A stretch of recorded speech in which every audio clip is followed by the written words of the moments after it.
morning and magandang araw sa Pilipinas. Buenos dias dito sa Espanya. And for today's mini vlog, pupunta na naman tayo sa market because it's Monday market time. Alam na, kasama-sama na ulit natin ang ating bali-bali.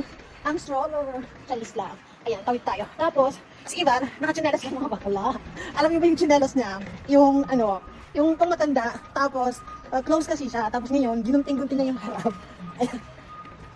Ginunting na yung harap mga tay. Alam mo yung old shoes na pang matanda tapos sarado yung parang shoes yung sa unahan. Ayun. Tapos ginunting niya tay kasi bumabaho yung paa niya every time na sinusuot niya.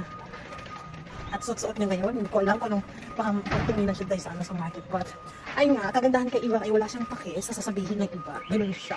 At yun ang gusto kong matutunan kay Ivar. Alam niyo ba mga vaccine, yun ang gusto kong matutunan sa kanya kasi free siya. I mean, pag ganun yung mindset ng mga bakla, ano ka, para kang nakalaya sa mundong mapangutya. Ganon. Parang mapangutya. Ay, nasi na lang later on. Stay tuned. Update, OOTD check. Ayan ang ating outfit mga bakla. So, palagi lang tayo naka-black. So, palagi lang talaga ako naka-neutral color mga bakla. So, you can observe. White, black, gray, ganon. Ay mga Vax, quick update. Nandito tayo sa Mercadona. Ayan, so papasok na tayo mga bakla. Maraming tao. At ayan, medyo maliwanag dito. Ayan, so see you na lang later on. Hi mga Vax, tapos na tayo mamili. Ito ang itsura natin.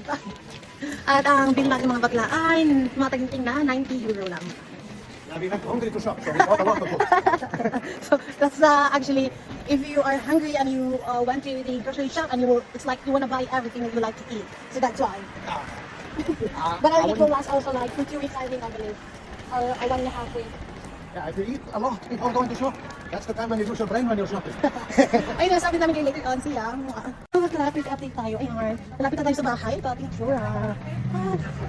Ganda ng panahon ngayon. Ayan. So, ayun, malapit na tayo sa bahay. And punta ko sa inyo, Steve.